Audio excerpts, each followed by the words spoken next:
All right, all right, all right. Hello, everybody. This is Alex Tomaszewska, and tonight is Wednesday, so interview night. We are only a little bit late, just working on that usual technical stuff with Facebook. And tonight's my interviewee is I think it's going to be a lot of fun. So her name is Eddie Louise, and she's a novelist. She's a professional ghostwriter and audio drama creator. You can hear her serialized audio drama Sage and Savant any place you find podcasts, and read the tie-in novel Transmigrations, available everywhere. Books are sold. And there's another book coming up this year as well. And I'm just going to let you know a little bit more about her in a couple seconds once she joins. Meanwhile, I'm just adding her. What are we saying? The there. Oh, there you go. Perfect. Perfect. Great to have you here. Let's test. Let's do a voice test. Okay, I'm here. Hello. Hi, brilliant. Hi, great to have you here, Eddie. Fantastic. I'm so happy about it. So I was just telling people who you are, and the teaser said was a quote of yours. My favorite way to travel is to get lost. So, and I wanted to read a little more into that. So the whole thing says my favorite way to travel is getting lost. I've had some absolutely magical things happen with Lost, including finding a hidden lake peopled only by black swans and mist, and learning that in Scotland the directions, you go straight down the way, take a left, and then turn right, will get you exactly where you need to go every single time. Yeah, so the lake really was a magical experiment. With our children when they were little, we used to, for entertainment, go for drives. We'd climb in the car and we'd drive as far as big old tank of gas would take us, and then turn around and head home. Um, and we'd just explore. Anyone could go, oh, go down that road, or oh, go over there. And we'd explore anything we wanted. And my daughter one day chose a right turn. We were going north on Highway 1 between Santa Cruz and San Francisco, California. And she chose a Mm. right turn. And that road took us up into the mountains, the coastal mountains there, and to this lake that was entirely wreathed in mist. Through the mist on the other side of the lake, there was a stone building that my daughter says is a castle. And there were two black swans swimming, and they came up to her. They literally came to the edge of the lake, and she fed them bread. And we took pictures. We know that this happened to us because we have the pictures of the evidence, but we never found that lake again. And we have literally taken every right turn between Santa Cruz and San Francisco and Right. explored trying to find the lake, and it never materialized again. It's only in pictures. Oh, that is such a fantastic story. But these things happen. Once you lose your glasses, you never find them, especially that you always look for your glasses without the glasses. I mean, what is up with that?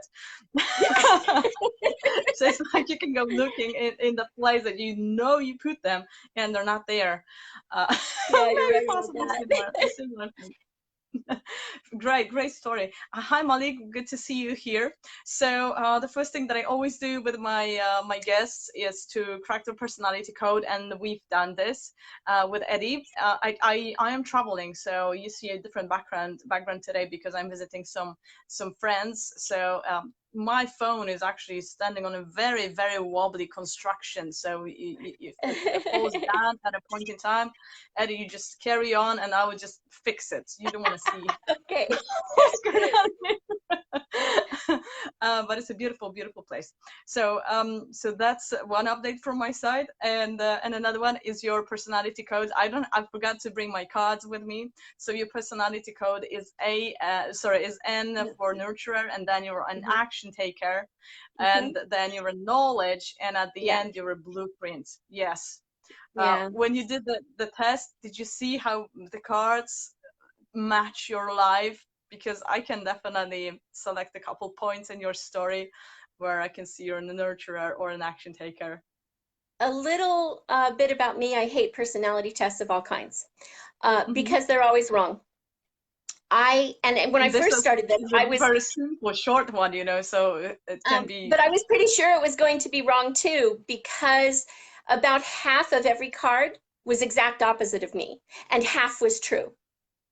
Wow. And so what I had to do was argue hypothetical situations with my daughter about what thinking would take precedence. And we did 5 or 6 hypothetical situations to get that order, because it really was half right and half wrong. But when the report came through, I could see why they do it, because someone who is nurturing and also an action taker, but also appreciates knowledge more than planning, is going to react to things differently. And so the things that were Hmm. left out of my report in some ways were more telling than the things that were in, because it was how the system works. And so it's the first of those, like the Myers-Briggs, I refuse to take it because it lies. You know, when it gives you questions like, would you do this or this? No, No, they are no, not no, I exclusive. wouldn't do either. And Exactly. so I've always felt that they falsely typecast people, but this one, the way the cards work together actually like surprised me. So I was eating crow here yesterday afternoon with my daughter as we finished up and we read through the whole report, and she was like, "Yeah, Mom, that's you."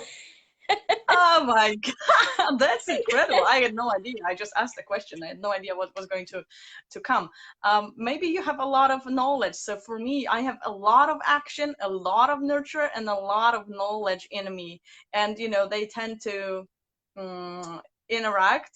And Yeah. what happens when you're under stress, your third one comes out. So when we're under stress, knowledge would show up, and then you go into logic more than anything else usually. But it's so But nicely put that the it's cards, interesting because we're because all. I think knowledge drives a lot of my nurturing. I think that a lot of the reason I'm a good nurturer is because I'm curious. And Hmm. from a young age, when I first started reading books and realizing that there were people who lived lives that I had no concept of. I've never been a pirate, for example. I've never been to the moon. There's all these things where people have had experiences that I've never had and am likely to never have. That Right. I became desperately curious about other people's lives. And so a lot of nurturing, a lot of the reason I've had people tell me, "You're so understanding." And I'm like, I'm just so curious. Hmm. Hmm. Yeah, I see that in me too. A lot of knowledge comes into that. Yeah. Fantastic. I love this. I love this. Okay, awesome. Your story is long. We need to move on into the story. So let's just start. By the way, Eddie is going to post a link to her show or podcast after the interview, so that you can take a look around and see what it's all about and become great fans. It has over 200,000 downloads. Wow, congratulations on that. And the quality over there of the sounds, and I've heard the music and everything, it's so impressive. Wow, Oh, I thank was you, not Alex. expecting anything like that when I tuned in. Wow, so brilliant job, amazing. uh, You. I, I actually had no idea people do it just this way. So You're insane. fantastic. Yeah. Okay, so let's start maybe. Let's start. So your journey will start with your pregnancy, because you were a pregnant teenager. I Were you was what, 18, I think? 17 when I got pregnant. I had propelled my high school education so that I could graduate as a junior at age 17. But when I got pregnant, I decided to go back because in Wyoming, your senior year of high school, you can take your first year of college classes in high school for free. So I went back to high school and spent the whole year pregnant because I gave birth like the week before graduation. And my husband started Did you his college. graduate? That's, yeah, yeah. Oh, of course I did. Knowledge. So Absolutely. Yeah. I graduated high school a week after my son was born. And at the same time, the Wyoming state government was trying to overturn a thing that's called Title IX, which is the law that gives pregnant people and women especially access to things at school. So it's women's sports, it's proper facilities for women bathrooms, including things like tampons, and it's pregnant women being allowed to stay in school. And Mm. the Wyoming state government was trying to overturn it because it's old, it's patriarchal, the women's. And so my high school principal asked me, he said, okay, so you're pregnant. Are you willing to become a poster child? And I'm like, okay, yeah. He says, I need you to do as much extracurricular, the type of things that will get you in the newspaper as possible. So Wow, I, additional pressure. so I was in this school show. I was in a drama show where I played a woman who was burning witches. I was in the speech and debate team, and that year I won the statewide contest for original oratory. I won that contest at 8.5 months pregnant, wearing this like huge, obnoxious in your face red dress. And my speech was about having the power of your convictions and being an individual and following your own star. Um, Wow. And then I was in the National Honor Society, which is for the top students, the top 10% of students in the class. I was on the school newspaper. I did the school yearbook. So my pictures are in a lot that year. And I was like the big pregnant girl that was everywhere. Wow. And it Awesome.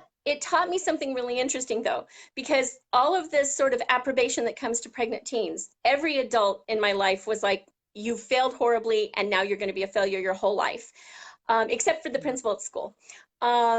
Every like societal thing, I would go out in public and people would literally give me dirty looks and make me feel small because I was pregnant, and obviously that meant I was irresponsible.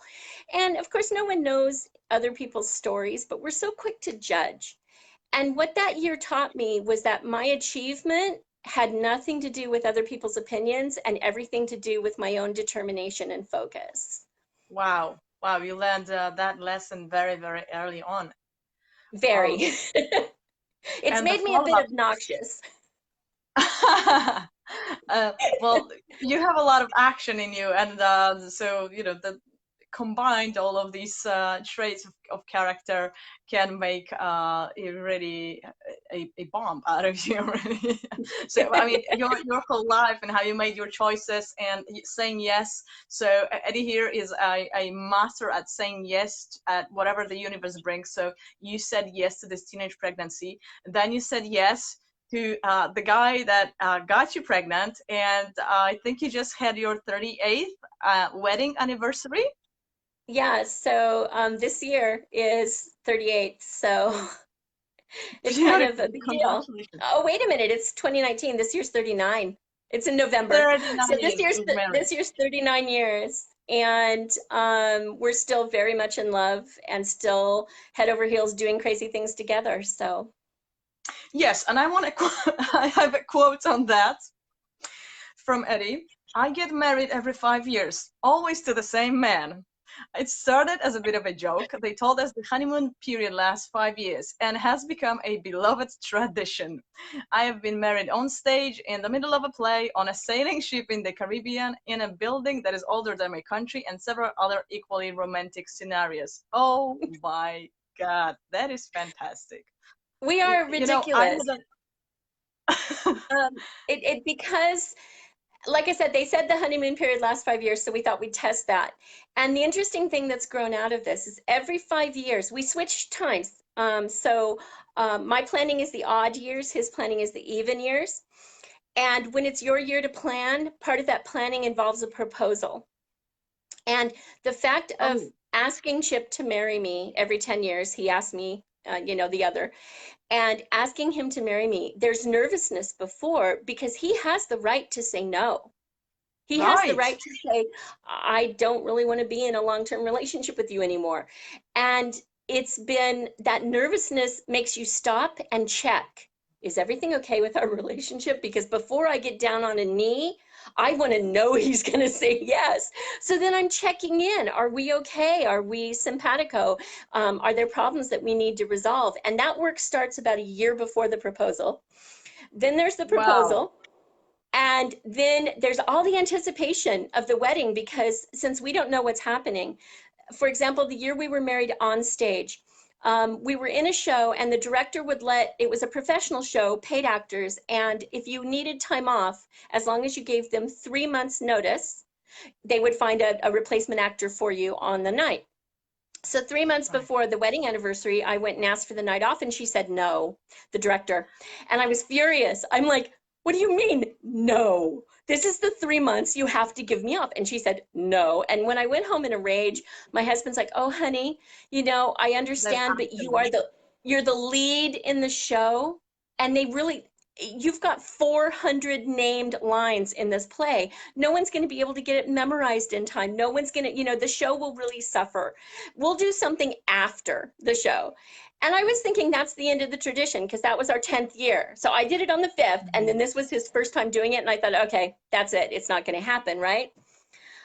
Well, Um, instead, in the middle of the play, when there was a break, intermission where the audience is normally directed to the bathrooms and all that, my husband steps forward out of character and he says, ladies and gentlemen, I'm sorry for interrupting. The bathrooms are out to the back if anyone needs them. But right now, I have a tradition to uphold. You see, my wife and I get married every 5 years, and the house lights come up, and the first 2 rows of people are strangers to me, and 100% of the rest of the theater crew are my friends and family. oh And my God. he had a minister there who was dressed in a costume that matched. The play was set in the 1800s, so the minister was dressed like the 1800s. And my very best friend in the whole world, who had been sick for 3 weeks and not answering my telephone calls, stands up, and she's dressed in a gown that matches mine, my costume from the show, and she's carrying this gigantic bouquet of flowers, and we were married on stage. And Wow. after the show, there was a catered reception in the lobby of the theater, and it was the Mhm. most ridiculous and over the top and wonderful and romantic thing. And so then it got locked after that, and both of us kind of went, this is a good thing, we're going to keep doing it, and so we have. Beautiful. I think everybody should implement a tradition like this. I especially love the part where you need to check if everything is okay with the relationship, because people, after they get married, they stop caring, right? But if you know that every 5 years you're going to do the real check, then it kind of keeps you going, and you realize, hey, maybe this isn't forever, maybe I need to try harder. That's a It keeps brilliant, us from brilliant getting, idea. yeah, it keeps us from getting complacent. And yes, anyone wants to steal the idea, please do. Do We want and more send people us doing it. stories. Send us Yeah. stories. Yeah, I'll interview you if you do, guys. Okay. Wow, awesome.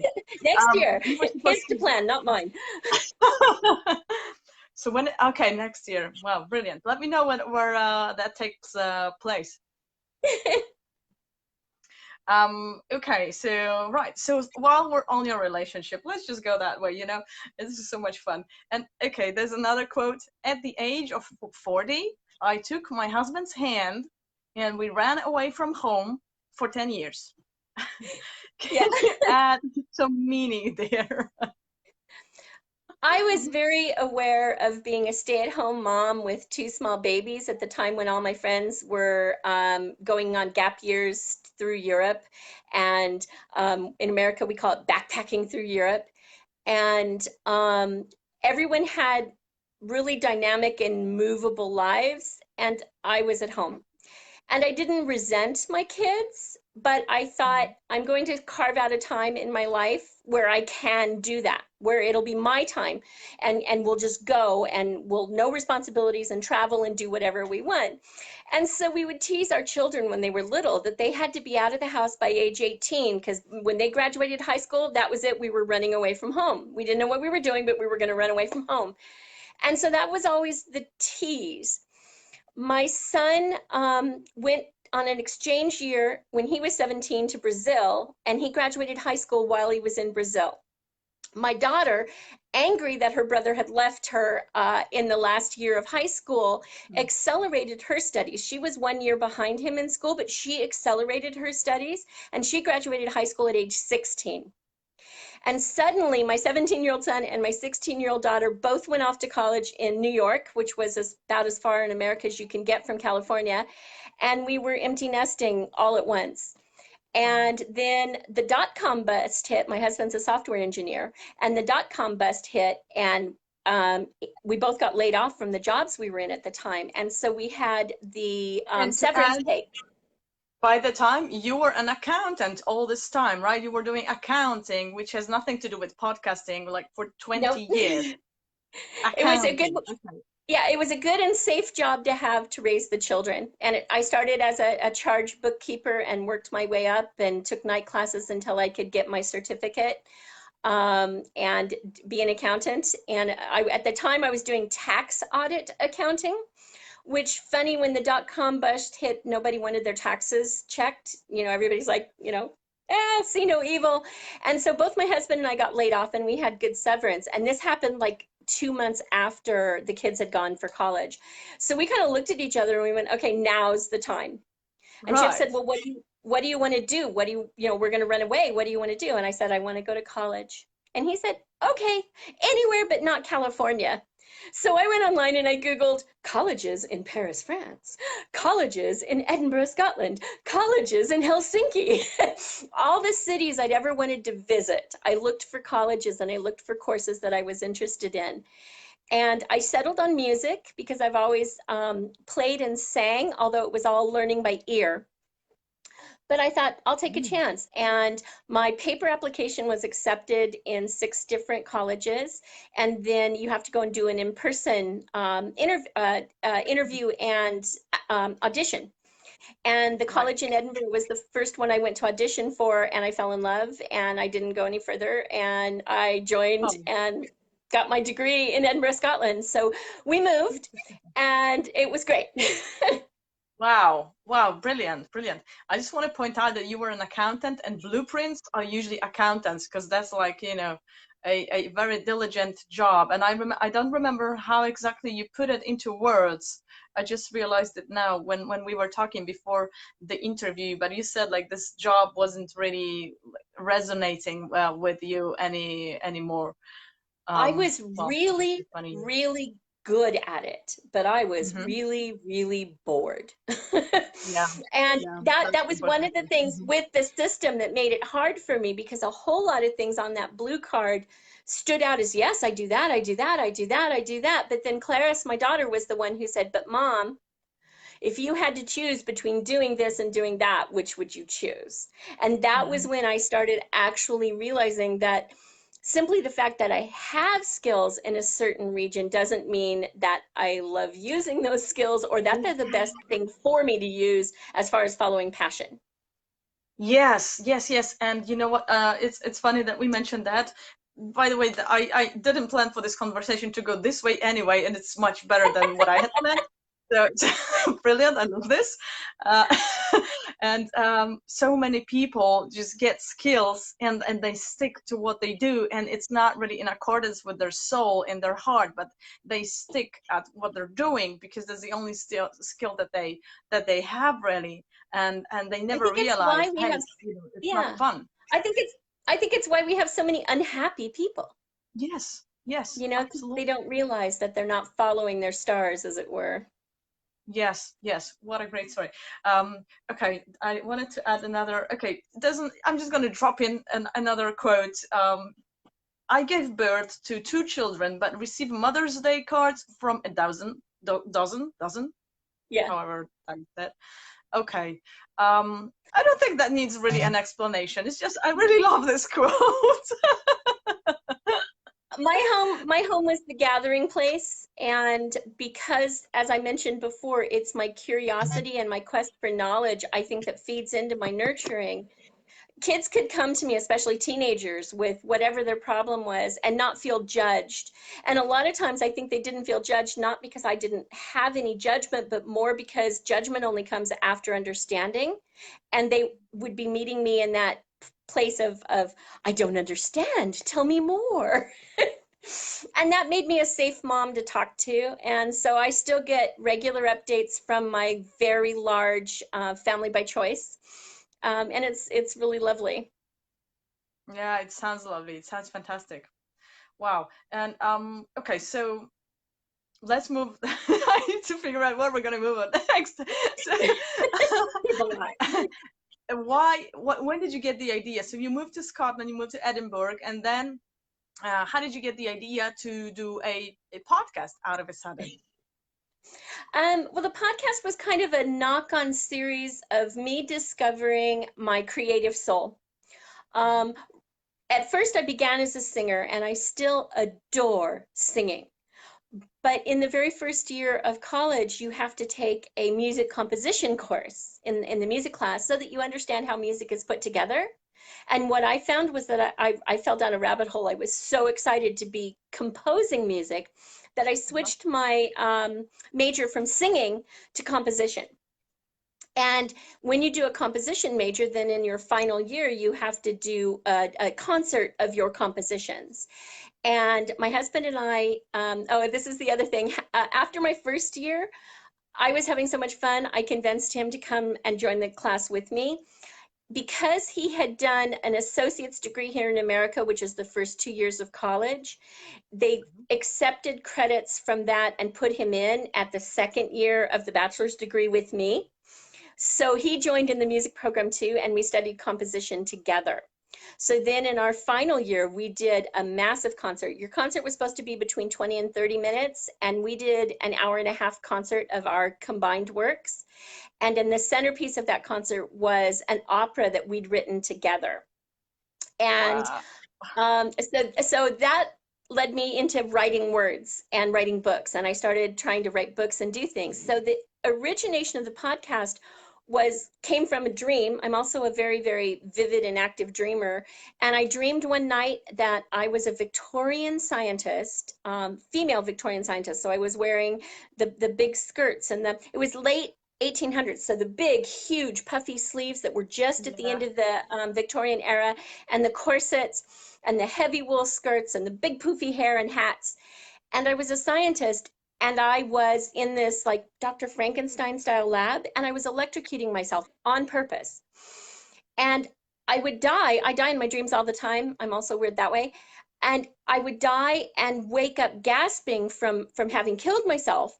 And then the next night I would have the exact same dream. And it happened like 8, 9 nights in a row until my husband said, will you just write that down to figure out why that's happening?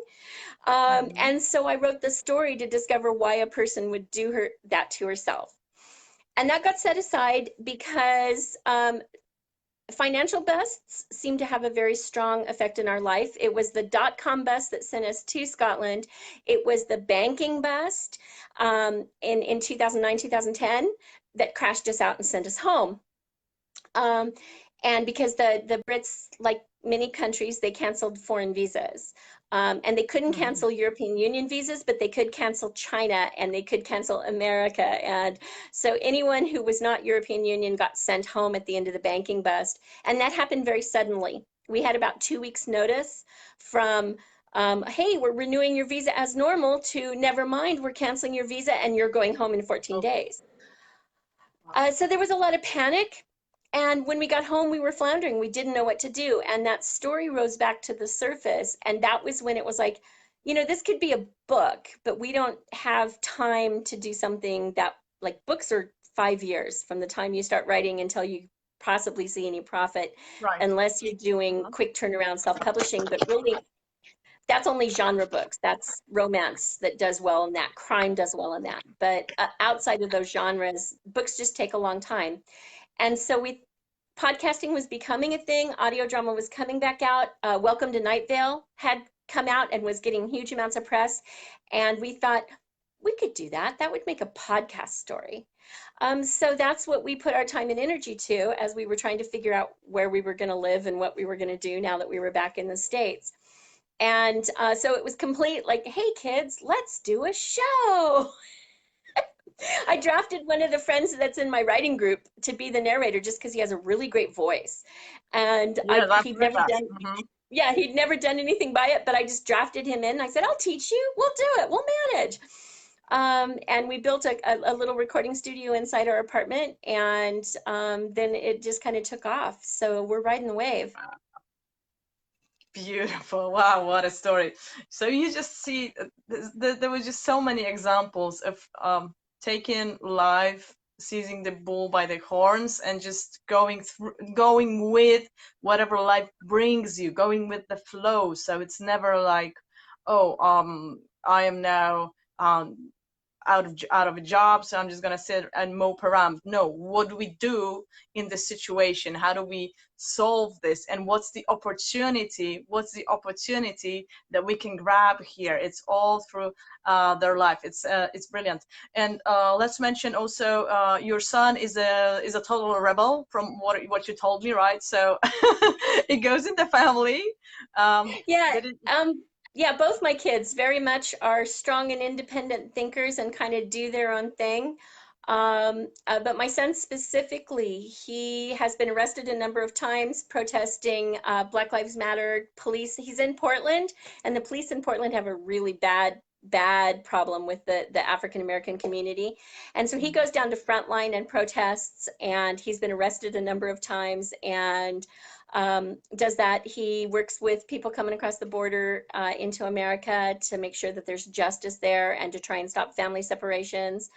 Um, so, and it's kind of the same thing. It's just stumbling from opportunity to opportunity, but always choosing something that's, I tease, it's like shiny, squirrel. Mhm. But it really is about life is throwing so much at us at all times, and you have two ways to spend the energy. Either you can spend your energy while life is throwing things at you, building walls to keep those things from hitting you and affecting you, or you can learn to swim with them and grab the things that work and go. And Right. I've never been stationary, so building a wall wasn't the right way for me to act. So That is brilliant. I think we can slowly end from here because that was like the perfect ending. Let us know what's coming. So you will put the link to your show, to your podcast over there, so people can listen to it. Guys, go there. They make their own music. It's all amazing, and well, brilliant. and this is And what's coming? this is the final year. Nothing's worse than a serial show like a television show going beyond the original idea and becoming boring or Hmm. stupid. Jumping the shark, they call that. And so I planned a 4-year story.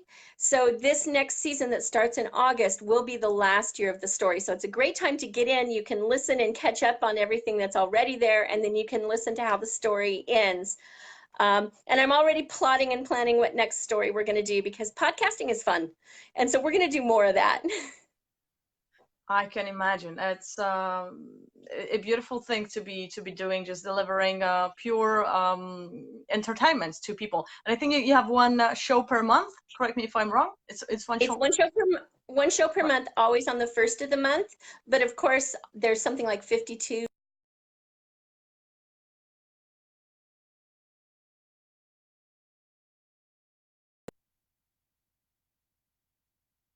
Goodbye to my characters, but that's okay. Maybe another dream will come. I'm sure something will come, and you will just grab onto it and say, "Okay, this is what we're doing now." That's the So plan. from the show, there's books. There's going to be three or four books. Was that There will be four there books? will be 4 books. The Uh-huh. second one is due out at the end of this year, and then I think they're going to try and accelerate the third and the fourth so that 2 books come out next year, so that we get caught up. And the books are tie-in to the series. They're not specifically what's happening in the podcast, but well, after the first one kind of adheres very closely to the podcast, so that if you're not a listener, the book gets you the story. But then from now on, the two are going to be complementary to each other, but not telling exactly the same story. Nice. I like that. I like that. Okay, guys, thank you. Thank you so much for watching. If you're an entrepreneur and would like Eddie to do one day, maybe sometime in July, a special show with us, just for people who are thinking of starting their own podcast, she will gladly share her knowledge with us and give you some tips. So do let me know in the comments if you're interested in that. Thank you guys for watching. It was brilliant. I think I had so much fun. And thank you, Eddie, for sharing so Thank you. generously all your details on your story and inspiring us to just grab opportunities in life and then see what happens. Just put your heart into whatever comes and then see what happens. Okay, Marty is already Alex, saying it. Alex, thank you so much. And I've really enjoyed talking with you. And I hope we get to talk again. Yes, definitely, definitely, absolutely. Good luck with your show, and I can't wait to find out what is the next endeavor that you're going to enroll into. I have no idea what that's going to be. Maybe that's not going to be a Me podcast. either. I'm assuming it's going to be something completely different, you know? Thank you and enjoy um, your travels. oh, thank you so much, love. Bye, bye, bye, Eddie. Bye, everybody. Thanks for watching, staying with us. Share the video if you liked it. Bye.